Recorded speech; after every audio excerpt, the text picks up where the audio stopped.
Is the market too hot to handle? We've got old Ferraris, we've got old Mazdas, we've got old Porsches. We're going to get into it with Baily from the Wheelhouse. This is an episode not to be missed. This is Bid Nerds. The bidding starts now. Bid Nerds is your YouTube car game show. Yes, it is, and you are playing along tonight. Welcome to a brand new live episode of Bid Nerds, everyone. My name is John Polnick, and we are coming to you live from the Container Park in downtown Las Vegas, as well as my partner Michael Deeb over there on the far side of the screen, Club Wheelhouse in San Francisco. And who's that in the middle? JP. So I broadcast from the Club Wheelhouse studios. Feast your eyes on Baily Smith, who's in the Club Wheelhouse. Baily Smith, all the way from Corte Madera, California. We've been trying to get him on for months. He finally ran out of excuses. Thank you, Lucas, the bid turn, for getting Baily Smith on. Baily, welcome. It's so awesome to have you on here, buddy. What's going on? I'm happy to be here. Yeah, let's give a shout out to Lucas for the persistence. I know that we're long overdue, so here we are, pre-car week. I'm just excited. So let's go. Yeah, I can't believe we found 5 minutes of Baily's time. He is the busiest man in California right now in the big lead up to Car Week, as Wheelhouse and all of its members all have something to do down in Monterey, including 2 consecutive weekends of vintage racing. Baily, I'm so glad you took time out.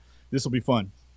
All right, guys, with those auctions coming up in Monterey here in just a little over a week, is the market really heating up? Lots of other stuff is getting hot. All the listings that we've been watching, it's just been crazy out there. Is the market too hot to handle? Let's get right to looking at the results from the last episode. Maybe that'll give us a handle on the temperature out there, and we'll make some predictions on what we think is going to happen this coming week too. So stick around. We've got predictions to make, but we always start off this show by going over the previous predictions. If you're new to the episode, or if you're new to the show, what we do is we analyze the most interesting listings from all the automotive enthusiast auction sites like Bring a Trailer. So we're going to get right after it. What was the first car we made a prediction on the last episode? Michael D.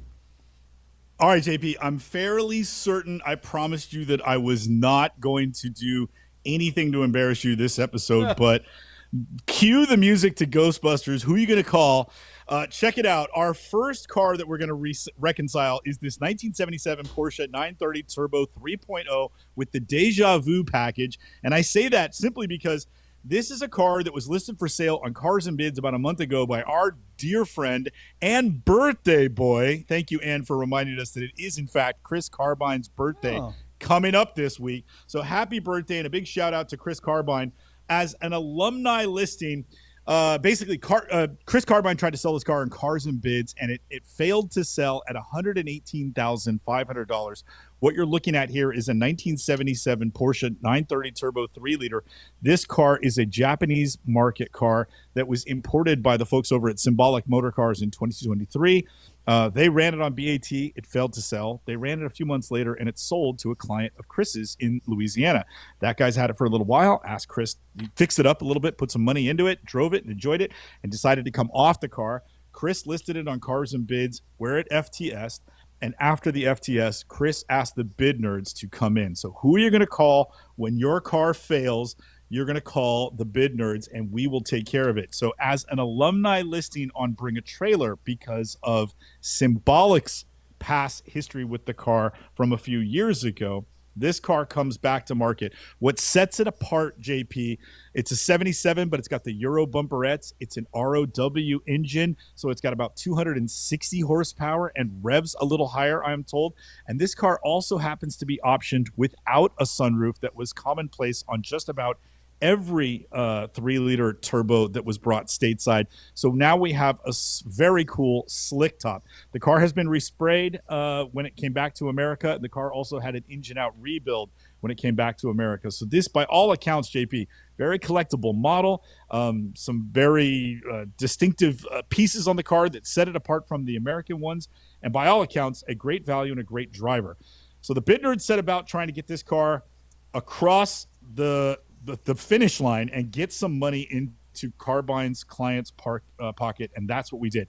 JP, I recused myself from bidding, but Sahan bid for me at $155,000. So you recused yourself from bidding, and I can't remember who it was that bid for you, JP, but that number came in at $185,000. And then we had John Webb from the Bay Area, super cool car guy that works for PlayStation. John Webb was in studio. He loved this car. He went $190,000. Classic.com, Baily, tells us that the average selling price for a 3-liter Turbo Carrera is $170,000 in the secondary market over the last 3 or 4 years.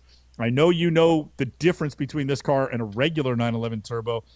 Baily, what would be your bid on a repainted 47,000 miles, 70,000 kilometer Turbo Carrera out of Japan? It's not a U.S. car. It's a ZZZ VIN. Well, before they did ZZZs.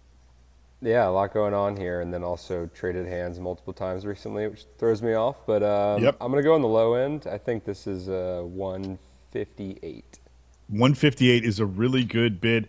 You are in the hunt. Our car hammered for $135,000 where the car sold on 25 bids. So JP, when it got up to $118,500, it really did fall short of what Carbine and his clients were looking to get for the car. As we brought it back to market, the big thing was coming from the Cars and Bid platform and going over to bring a trailer. I wasn't sure if BAT would essentially grant us a reserve that would allow us to protect the asset. Sometimes their reserves are set based on what the car just hammered for on the other platform. But that wasn't the case. And I don't know if it was because of Carbine's good name or because of the Bid Nerd's good name or because they simply believed in the car, having had it run and rung about $140,000, $50,000 before.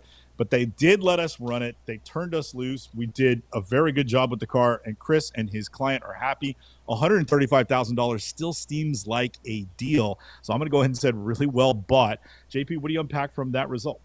Yeah, it was well bought, but I think this is a happy ending. I mean, the fact is the car got sold. It's down the road now, and it's hopefully to a new owner that's going to actually keep it for a while, because that's where this car failed. I mean, if anything, it wasn't the way the car was listed. It wasn't the way the photos were taken. It wasn't anything to do with how it was listed. It was just that this car was overexposed. It was around too much. It's been too many people have tried to sell it, and that just hurts the value of a car. This car needs to go away for a while, be driven, be loved, and seen in the community, but not on another damn auction site for at least 2 or 3 years. Otherwise, it's just going to continue to go down in value, and honestly, it's going to hurt the value of other 930s in this range. That's the one thing that kind of bums me out about the whole situation.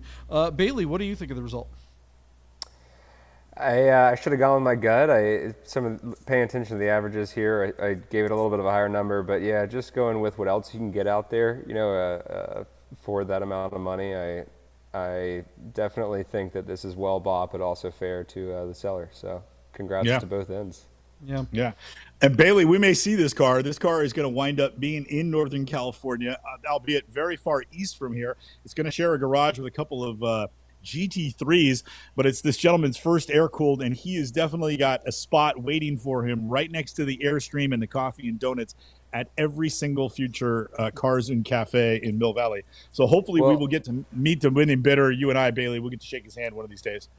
As you know, we're big 930 fans here around Wheelhouse. There's one sitting right over to the left of me, and we've now had that car for about a year with 100,000 miles on it, and it's just been nothing but great driving. So shout out to the 930. There you go. Yeah, I'm a big fan. All right, guys, what do you think of the results of this car? And if you are considering going, hey, you know what? I have a classic car, and I want a happy ending. Well, that's what the Bid Nerds are here for. We will help you. We have a concierge service for those of you who don't want to deal with all these websites and auction sites. That's what Michael and I will do. We'll take the photos, we'll do all the interaction, the whole darn thing, a happy ending for every auction. That's the Bid Nerds. All right, let's move on. What was the next car that we talked about on the last episode, Michael Deeb? All right, JP, as you continue to teach me about Pitgowers or whatever these weird trucks are, I get to teach you and Sahan and maybe even Yuri, and possibly, I bet you I might even get Baily on this one. feast your eyes on this 2010 Alfa Romeo TZ3 Stradale Zagato. Woohoo! So back in the 60s, Alfa was racing in sports cars with a tubular car that was purpose-built just to race. They called those cars the TZ, and then later the TZ2. The TZ2 is a very beautiful car with a fiberglass body. It had been dubbed in period to be the baby GTO. But it wasn't until Stellantis, JP, until Chrysler and Fiat decided to go into bed together and start spitting out things that would be more efficient.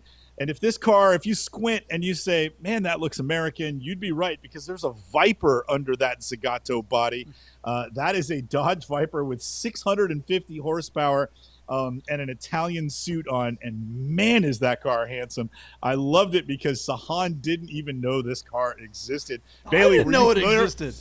Baily, were you familiar with the TZ3? I love these. Yeah. Yeah, there you go. I'm not surprised Baily would know. After all, he's the general manager of Club Wheelhouse. He better know what these things are. Our car is showing just 1,900 miles as a premium listing on Bring a Trailer out of Scottsdale, Arizona. And those are some really, really good photographs, something that even the bid nerds will be like, damn, they hired a gun. Really good assets, a very special car. All in the run-up. There's a theme here, JP. These really special cars that aren't going to be crossing the block in Monterey. A lot of these special cars are trading hands in the run up to Car Week. And so we're seeing some really special cars, break cover and hit the auction sites. And we're covering a bunch of new ones tonight. They're all bangers tonight. Even the bid turn said something like, man, almost no notes on any of the cars. But JP, this is a really cool car. Very rare by the numbers. It represents a very interesting union between these two vastly different companies who think they had something in common, at least that would help both companies. I don't think that's happened yet. But this car is really cool, and I'm envious of the person that gets to take it home. JP, there is a number for these cars. Classic.com tells us that TZ3s typically sell for about $560,000 in the secondary market, and that's just the result of 2 sales. I thought this car had a chance to get to $600,000. JP, you took the under by $1. $599,999. And then John Webb, my buddy from the Bay Area and PlayStation employee, John Webb took the over at $650,000. So Baily, trial by fire. I know there's no way you know what these cars sell for. 560 is an old number. We're all around 600 and up. What's your number on the beautiful and Italian-looking Dodge Viper from Alfa Romeo? All right, so before there was any context, my gut was kind of like this is maybe a $400,000 car, but now having some context there, I'll split it. I'll say 475. 475. Be really short. The car did do well. Our car hammered for $600,556, where it sold on 52 bids. JP, 52 bids is going to be our high bid count of the cars from the last show. So that represents, in my opinion, on this platform with those assets and that bid count, that's all the money for a 2,000-mile TZ3. So the next time you see one, you can tell all your friends, hey, those are $600,000. I can't tell you if that's well built. You need a crystal ball, JP, to see if that's going to age well. The Zagato coach work and the low production numbers would lead me to believe that that's still well bought, and that down the road, JP, this will become a $750,000 car. And then someday some prince in the Middle East will pay $1 million for one. And then this guy, if he's still holding on to it, is going to laugh all the way to the bank. So congratulations to whoever picked that up. It is stunningly beautiful. I hope we see it in Monterey. JP, where are you at with that result?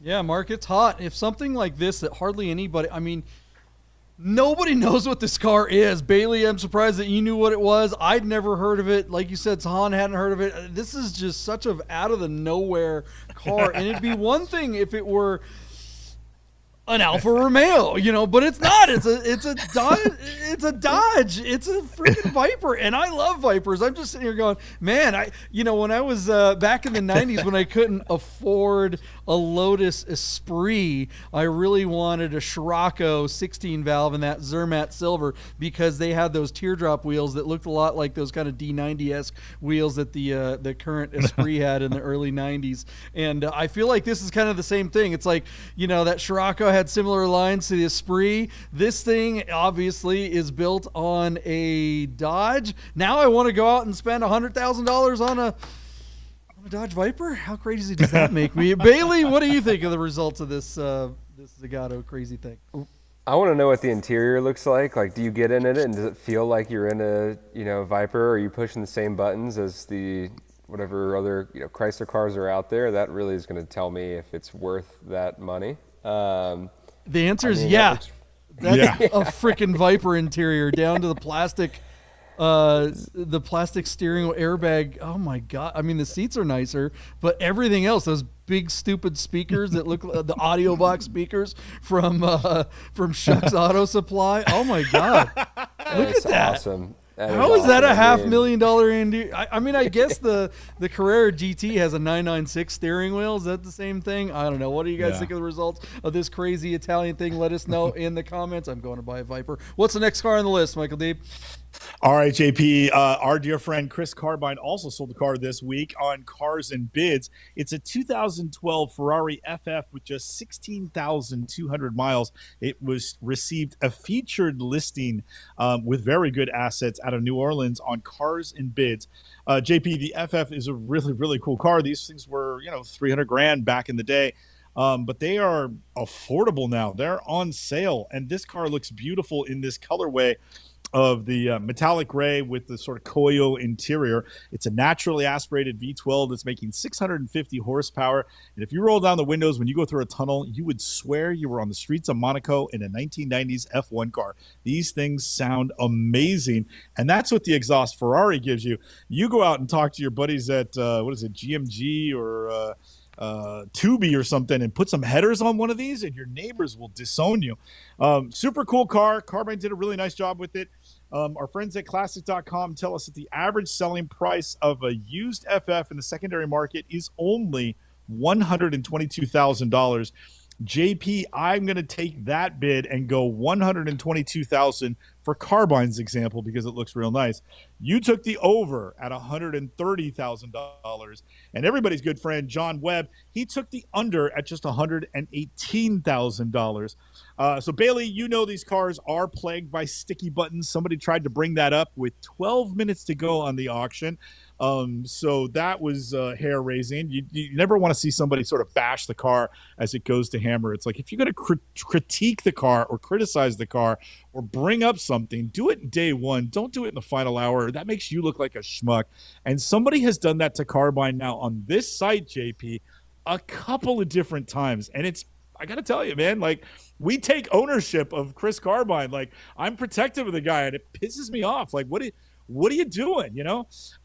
This car does have a little bit of wear and tear. My guess is, JP, somebody who owned this car might have had long fingernails. So around the key stock where you're turning and there on where you would do the lights and that controls one of the computers, you can see some scratches in it. But again, this is like, we're not pretending this isn't a 13 going on 14-year-old car, people. What do you expect? Not every single Ferrari came out of a museum, okay? So get over it. Anyway, all right, where are we going? Baily, I'm bringing it to you. What's your bid? What's your feeling? You must have driven an FF once or twice since you've been in California.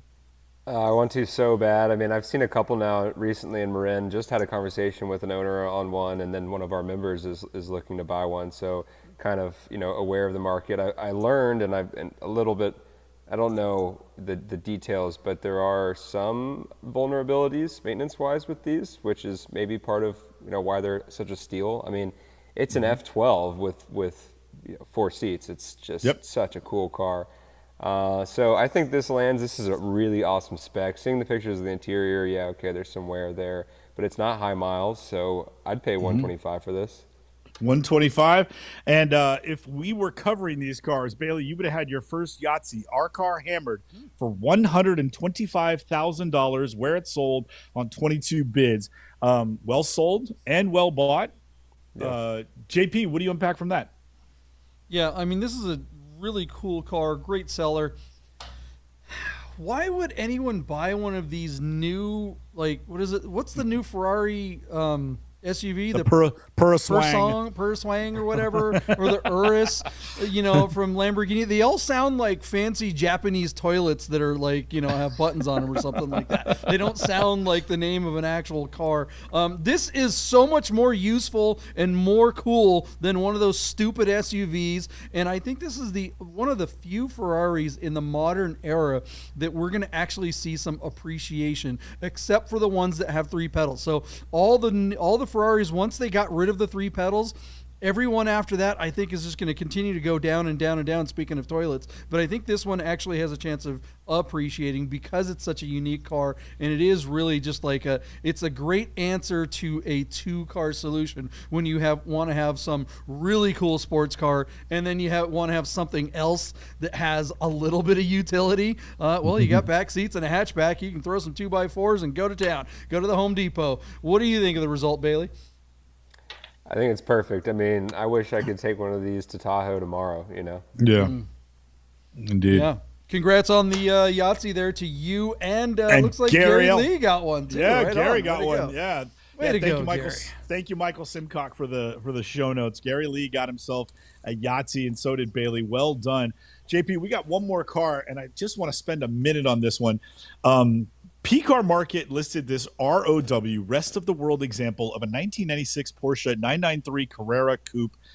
This has a 6-speed manual and the X51 package, which is more horsepower. This takes the standard 993, basically the Variorem .2 motor, JP, all the way up to 300 horsepower. And then it's got the X79 package, and I literally have to look that up. But I think, JP, essentially it is the slots in the rear quarter panels, which essentially will make it look like a Turbo S. And what they were doing with this specific car, JP, if you look closely, it's got the C2S lower front chin spoiler, but it's a narrow body car. This car essentially was the rolling prototype for the future S model. So obviously the slots in the rear quarter panels didn't make it into production. Those was reserved just for the Turbo S models.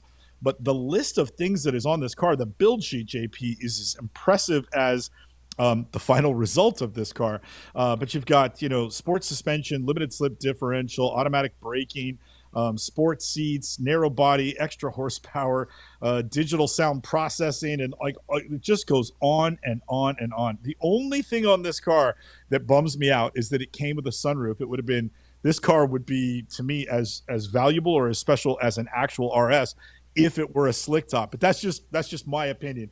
I'm not sure how I feel about the yellow with the blue interior, but knowing that Porsche built this car to basically test mule a bunch of things they wanted to do for a future production model, then the colorway becomes irrelevant. It's cool because that's what Porsche decided to paint it. This car obviously wasn't built for a client who had big bucks, and the blue and the yellow was an eccentric extension of their style or personality. So a really, really special car that found its way to P-Car Market, which is sometimes, JP, where really special cars go to die, and you're left scratching your head going, why'd they go there? But this car out of Santa Barbara was showing just 80,000 kilometers. It's, I don't know, what do you say about these assets? Nothing to really write home about. A ZZZ VIN, and then this incredible story. So, JP, our friends at Classic.com tell us that the average selling price of a C2 from 96 is only 87 grand. I thought this car would go all the way to $299,300 before Hammer. You took the over at $300,993, and John Webb took the over on you, JP, going to $301,993. Baily, a one of one. Now, lots of cars might have very similar options, and I mean like dozens probably around the world over the next 4 years. But if this story is to be believed that this was the test mule, this car truly is a one of one. What's your number on this car? And let's not forget, it was on P-Car Market, which can be very hit and miss. What's your number? This is so cool. I didn't know this car existed. I'm going to go towards the high end as well. Can I say $295,000? Oh, wow. You are in the hunt. Our car hammered for $275,000. And JP, the surprise to me was it sold for that number. I really thought they would have held out for 300 grand. So I commend the seller for having realistic expectations for the car, considering the platform. And well sold, well bought. This could very well be a car that continues to appreciate. 23 bids is all it took to get it done, but P-Car Market got it done. That is a win.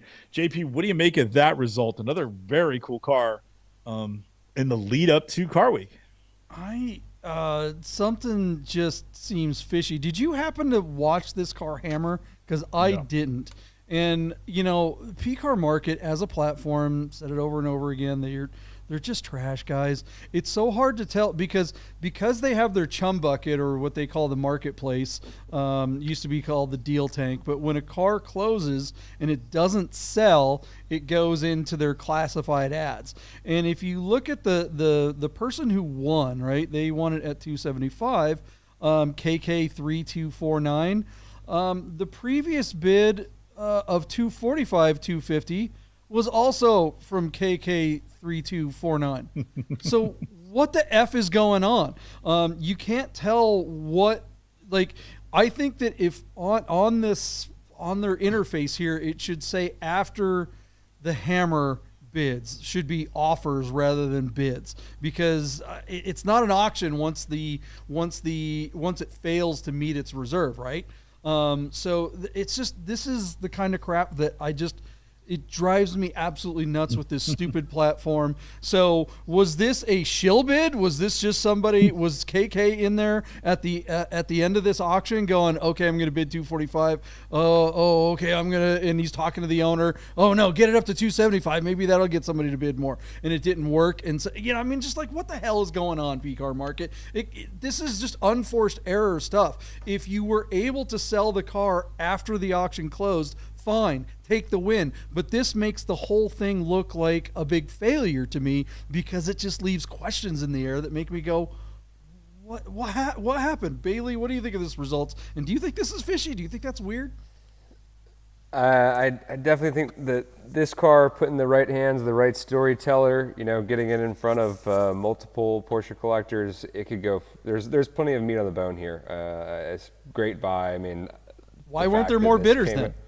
Yeah, I mean, the fact that this came out of the factory like that is just, that's so cool. And I've heard the driving dynamics of a narrow body 993 versus the wide, it can sometimes, you know, is preferable in some ways. So to have a bit of both with the Turbo S gills, like, this just seems like a, I don't know, the Turbo S gills don't do anything, by the way. Those just go to the frame. Those are just a hole in the body that goes nowhere. Yes, Porsche did that. All right, guys, we are going to be right back. What's that? Go ahead. Stephen D and Mike, I think, got Yahtzees on the Porsche, so congratulations. Oh wow, congrats! Guys. Yeah, two Yahtzees. I think we're going to see that car pop up again for sale here, not in the not too far future, because I think that's all BS. And it'll be interesting to see who actually owns it at that time.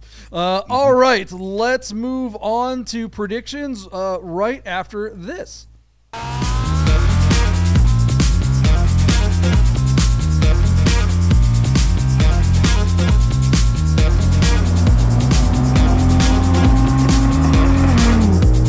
Vegas Auto Fest.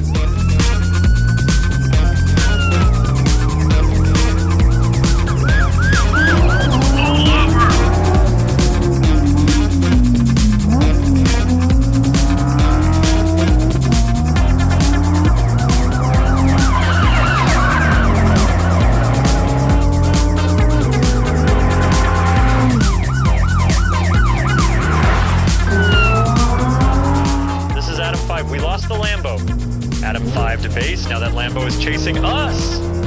They're going to Vegas Auto Fest. Vegas Auto Fest is September 13th at the Red Rock Country Club. Vegas Auto Fest. The drivers are coming.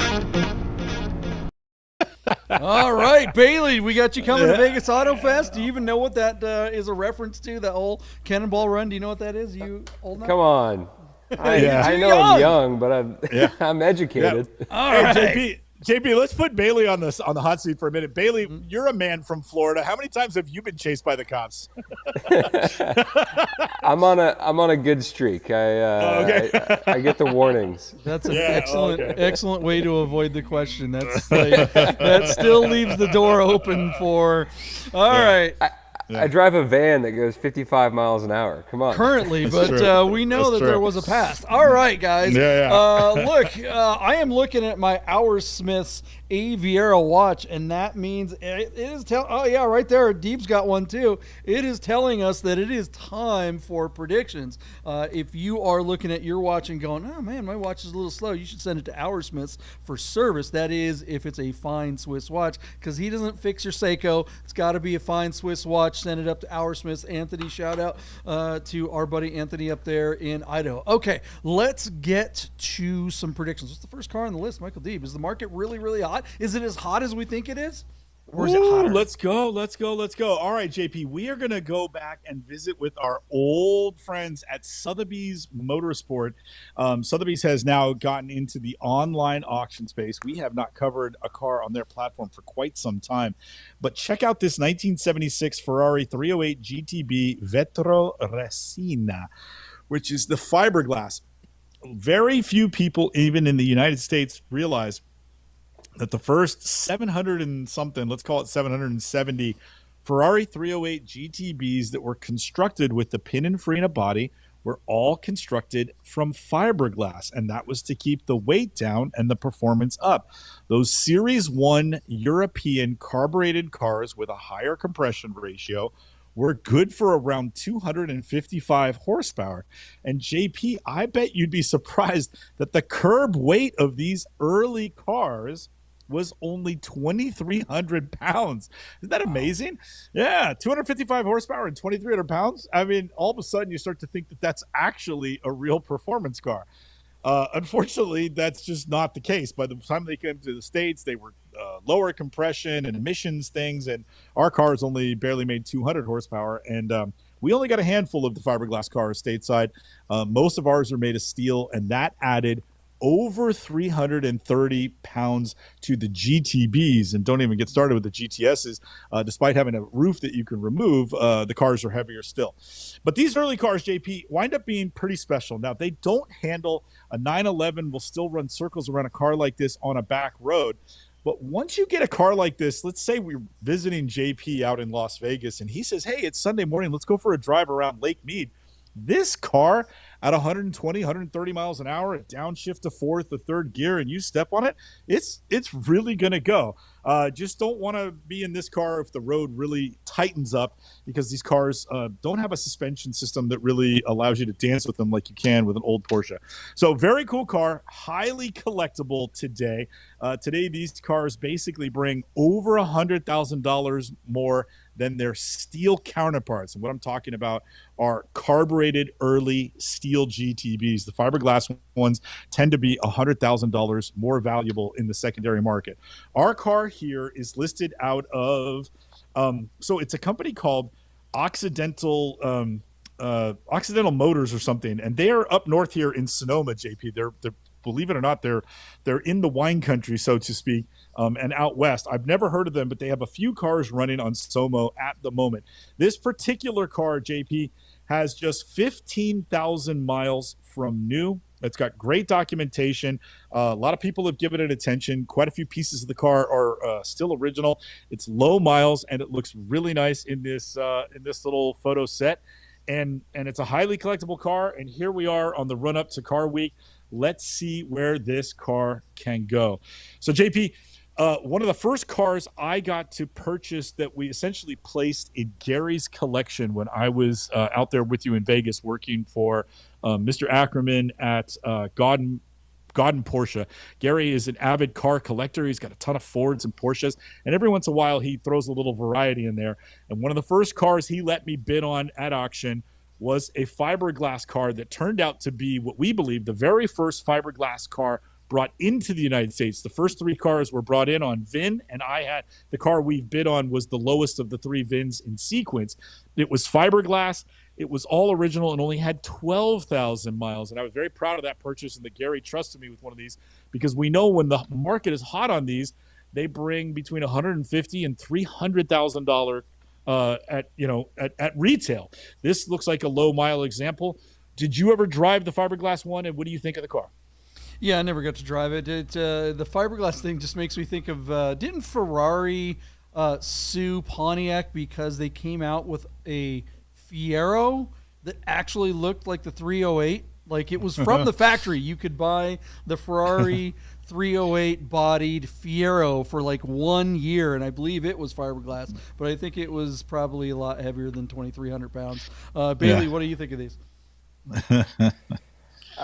I haven't driven or ridden in a fiberglass, but I have been in a 208 Turbo and a 328 GTS, both of which were kind of endearing, driving through the Marin, West Marin, kind of curvy but not too tight roads.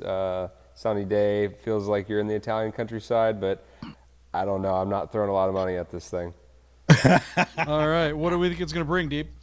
All right, JP. Our friends at Classic.com tell us that the average selling price of a 1976 or a 1977 308 GTB Vetroresina is still $163,000 on average. Now, our car has a few days to go until it closes. Basically, this car is going to hammer on Wednesday, John, which is essentially 3.5 days from now. It's currently sitting at $93,500 on 22 bids. JP, this car with this low miles and not being in red, I think it's absolutely on the right platform to get a pretty high bid. I think this car is going to go and go big. JP, my bid for this car, $230,000, which will be all the money, and I think that's totally achievable as everybody's starting to show off for Car Week. Where are you at on this car? What did you say Classic.com's number was for it? 163 on average. It's at 90, and I'm going 230. So you're going way over there. That's quite a bit. Yeah, I definitely think the market's hot. I think that people are going to be paying attention to this particular car. I hate this platform. It's just clunky. Their interface is really screwy, and you have to be signed in to really be able to see all the data. But I think that's all for a reason, and that reason is to keep riffraff like me out. Like, Soma wants only high-end bidders in this auction platform. They don't want people coming in and talking about sticky buttons at the last minute like they do on Cars and Bids. And I think that Soma is just like, it's one of these platforms. It's just, hey, look, it's not for me. It's not for everyone. And they don't have any problem having that attitude towards regular folk like me. This is a great car. I think it'll bring great money. I don't know if it's going to break 200, but I'll go 190, 308 and hand it off to Baily for the last word. What do you think this car will bring? Let me interrupt Baily just 1 second, because Vampire Bear has the best comment. He says 308s are always low miles because they never run. There you go. And Dana brought up that the Pontiac was called the Mera. It was the Pontiac Mera, so that one is probably more reliable than this one. I would rather buy the Mera. Baily, what is this 308 going to bring? I can't get behind it, so I'm going to go 160 on the just below average. There you go. Right. Smart and conservative. Oh my God. Smart money. What do you think of the platform, Baily? Have you dealt with Soma online yet? Have you tried to bid on anything there? Have you had any interaction? No, honestly, I haven't even gone and really perused. So that maybe, to your point, keeps the riffraff out. Baily and I will eventually become experts on the platform, because as Club Wheelhouse will be selling cars for some of their clients. Some of those cars will be sold on Bring a Trailer, and Club Wheelhouse also holds an account handle with Somo, because we may need their audience to get one of our cars sold for top dollar. So that could happen, and when that does, Baily and I will be experts on the platform. Nice. All right, let us know what you guys think this Ferrari 308 with fiberglass body will bring. It's not a kit, guys. This is the real deal from the Italians. Let us know in the comments below, and let's move on to the next car. What do we got? All right, JP, I'll do a quick introduction, and then we'll pass it off to our partner, Baily. Feast your eyes on this 1993 Mazda RX-7 R1 with just 6,000 miles. I'd say, I know they made cooler editions in Japan, but I don't want to drive right-hand drive like Baily does. To me, a low-mileage R1 is the holy grail for the best Mazda they ever built. Take it to the bank. This car has the deep front chin spoiler and the rear wing. It's got Alcantara seat inserts. I think it had stiffer suspension, probably a better brake compound, probably a higher rated tire. I test drove one of these cars, JP, and it was the funnest car I had ever driven that wasn't a motorcycle at the time that I drove it. Now, I've since driven faster cars, but that car, that test drive left an imprint on my brain, and I've never owned one of these things and always wanted to. And if I was ever to get off my wallet, I'd want the car to look something like this. This one looks to be all stock. It looks to be all original. It looks to be just a really, really special car. My only critique, and I just feel like I'm picking on the folks over there at RK Motors, this car, JP, in my opinion, has an opportunity to possibly get to six figures. And I don't feel like the presentation is good enough. Like if you have a car that isn't supposed to be six figures, but it could get there, I just feel like you do something more. And I know they shot it in a studio, but like the driving video leaves me wanting for more. It looks like it's very amateurly done. The regular run, a bucket of photos that are out in there, like they're in an industrial park wherever they're located, and so they just did it in the middle of a place where big semis can turn around, and it's nice. There's nothing in the background, but I just feel like this car should go to the beach or the mountain or whatever. The photos should be taken at the golden hour, and I just feel like the driving video should make you want to run through a wall to get to your bank and write a check for a car like this. And the driving video is done in traffic with a cell phone, and I just feel like it's like I wanted them to do a better job. And so if it doesn't get to six figures, I feel like I can hold somebody accountable, and that just sounds mean coming because I'm supposed to be the nice guy.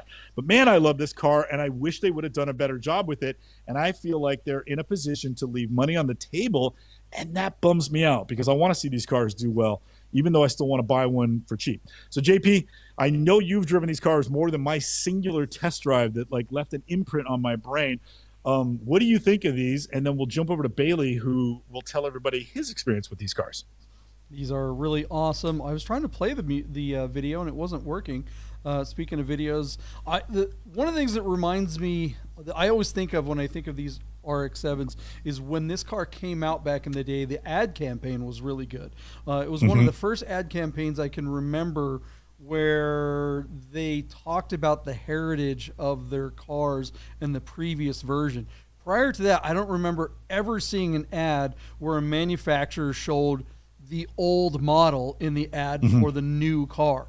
And that, and they were talking about how this is a real sports car. And, they basically were saying it might kill you. Be careful. They were talking about how crazy it was to drive. And, nowadays the lawyers have taken over and they never do stuff like that. We have a film dropping tomorrow on our good old friends at God & Porsche, and God & Classic is going to be dropping our Porsche Challenge 25 film. And that was inspired by the classic Porsche ads that we all remember and know and love, the ones, killing bugs fast. And honestly, did you grow up, wishing you'd drive a Nissan or a Mitsubishi, stuff like that. So look for that film. We'll put it up on, we'll share it on Bid Nerds and all the socials and stuff like that. But we're really excited to drop that. All right, enough about that stuff. What do you think of this car, Baily? You apparently know a thing or two about him. This is a one-owner car, first question. Oh, I don't know about that. You're going to ask all the tough questions? I got to read the Carfax. 3 owners. 3 owners decided not to drive this thing? God. They were scared of blowing it up. Yeah. They've got another 40,000 miles to go. I mean, come on. Okay, so the what elephant in the room, or I've got a 94 Touring FD in my garage, leaking plenty of oil at home right now, that I've had since 2013. Got it with a dead engine and about 170,000 miles on the chassis. So while this might be the nicest one out there, I might have one of the roughest ones. So I definitely know the market for the high mile, multiple owner modified cars. But I would love to see this shatter a record. I mean, that looks like a really nice car. I'm not seeing any gaps in the body, and red's a rare color. This R1 has the slick top. I mean, I'm obviously extremely biased here. So should I go ahead and put my No, number we'll out there? let you bid Okay. last. You get the benefit of going Yeah. last. All right, we're on the button. What's it going to bring, Michael Deeb?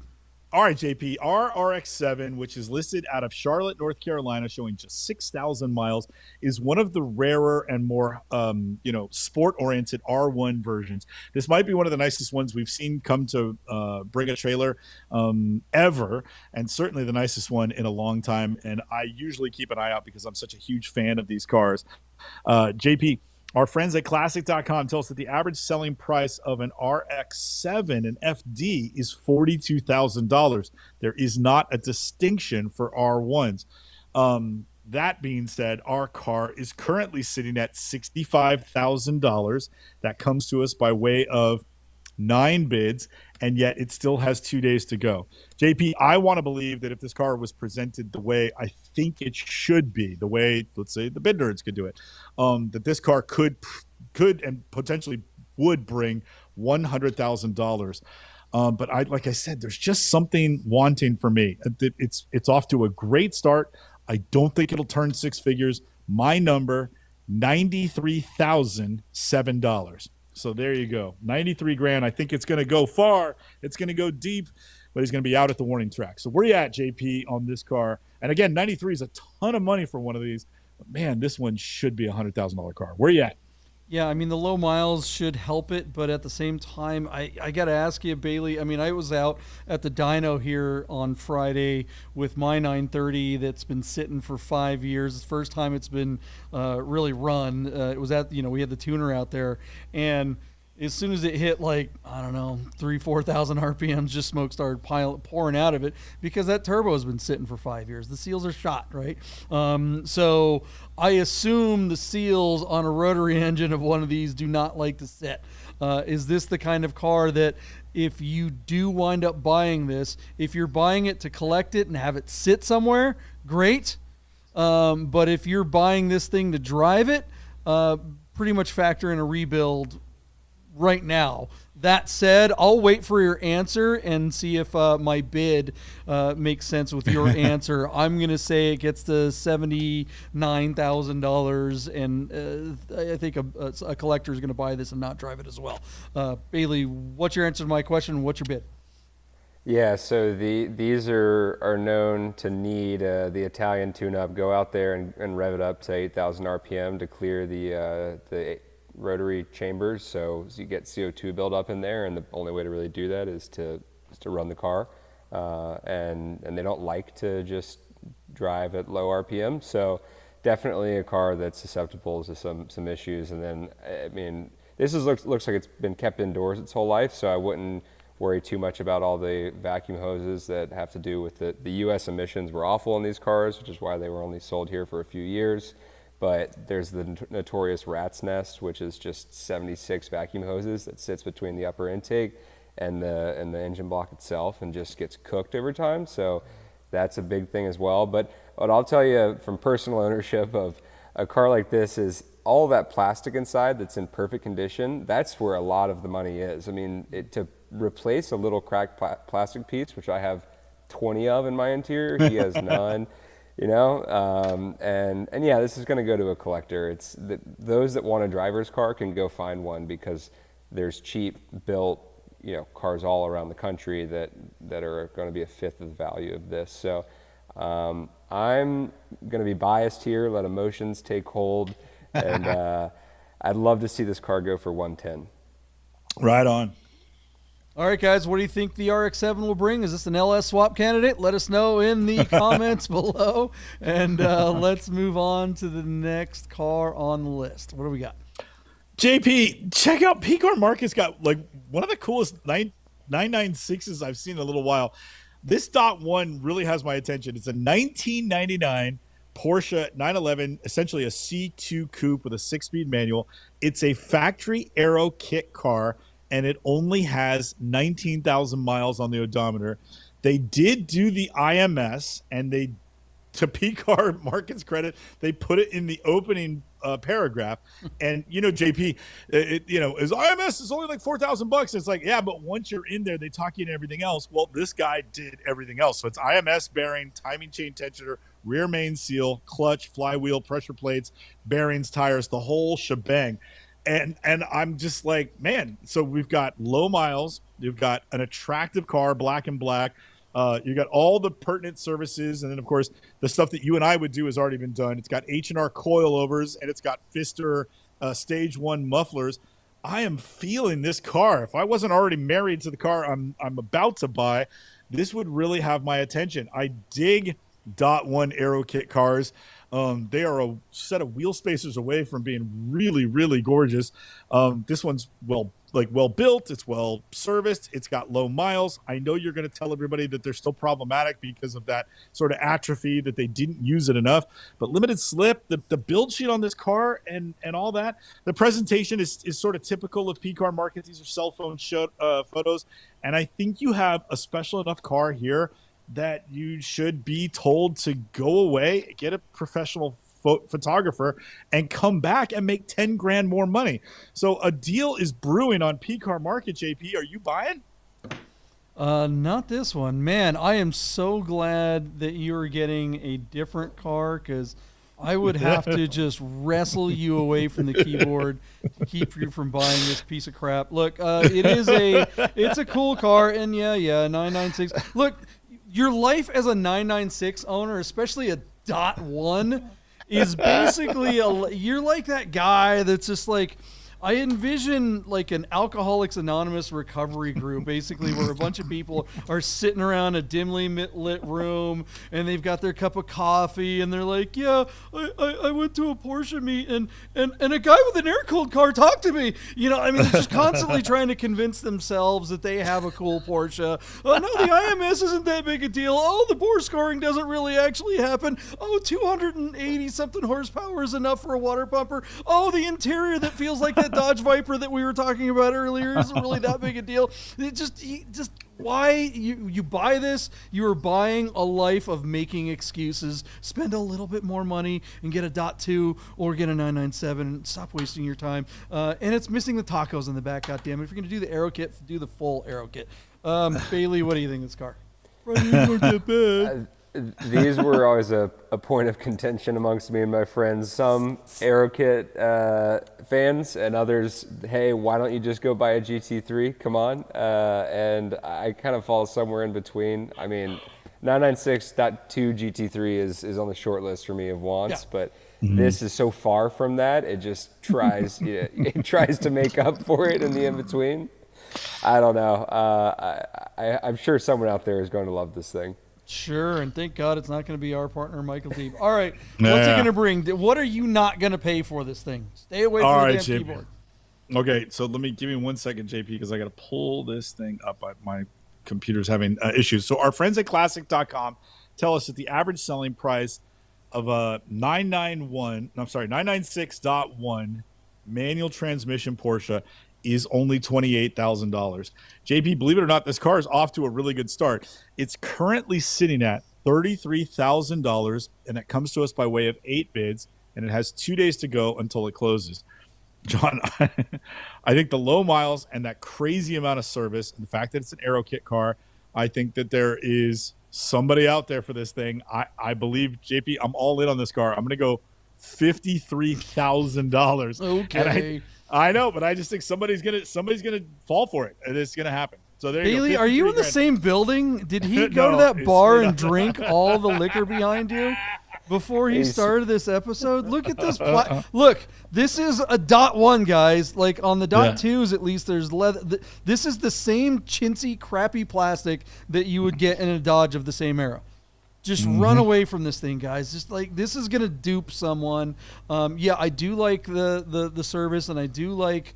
It is cool that it's the 99, so it does have the LSD. That's one thing that it has going for it. If it were on BAT, I think maybe Deeb's number wouldn't be quite so crazy. But it's on P-Car Market. The only way it gets there is if there's shill bidders.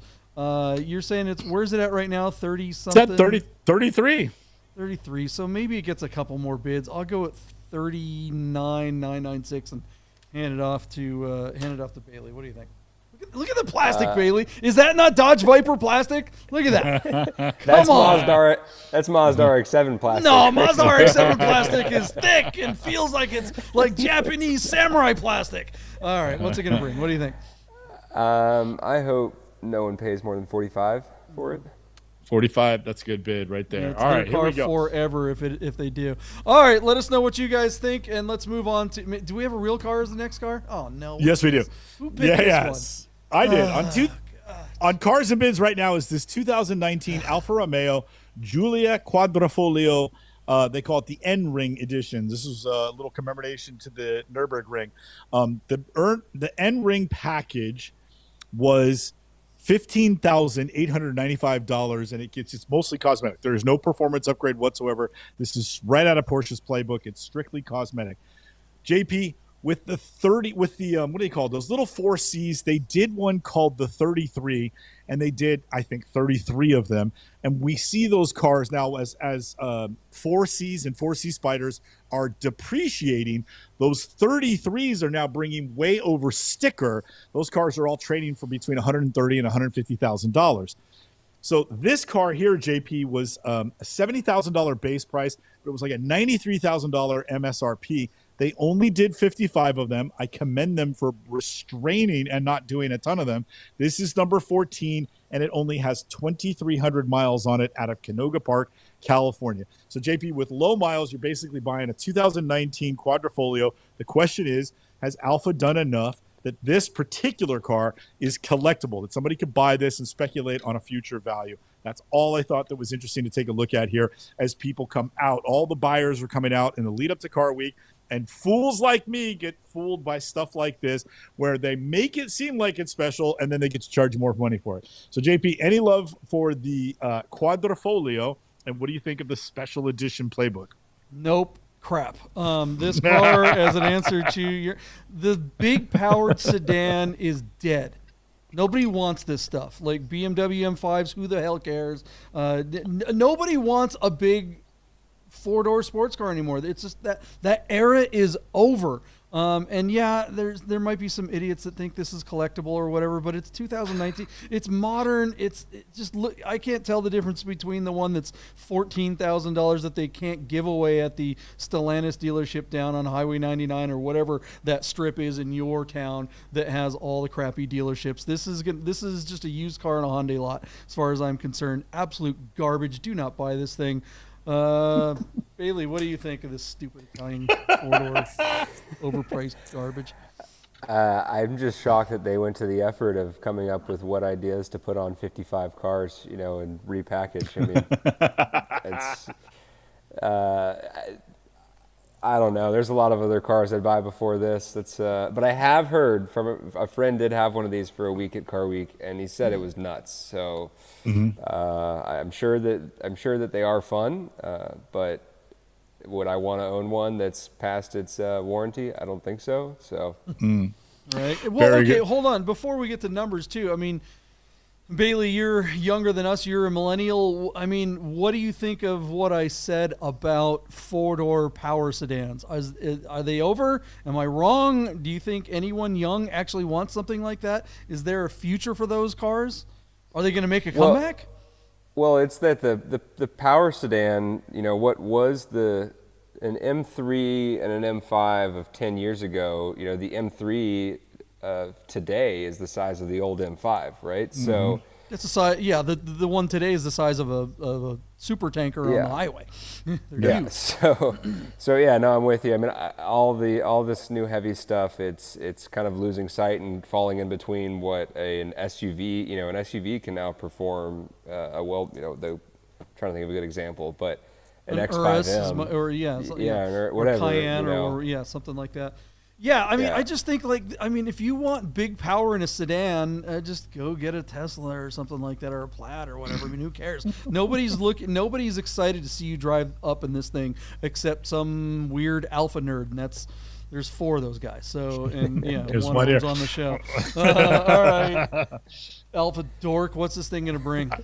Our friends at Classic.com tell us that the average selling price of a Giulia Quadrifoglio, not an NRING, just the regular one, is $47,000. This particular NRING, number 14 out of 55 for the U.S. market, has just 2,300 miles and is currently sitting at $52,000 by way of 24 bids. I'm not 100% sure that this is on the best platform, and the photos are absolutely deplorable. It is uncanny, JP, how the worst photos of the day seem to show up on Cars and Bids. I really do wish they would take your advice and be like, yeah, we'd love to shoot your list your Alpha for you. Would you please go hire a professional photographer, and then we'll get you a lot of money for that car.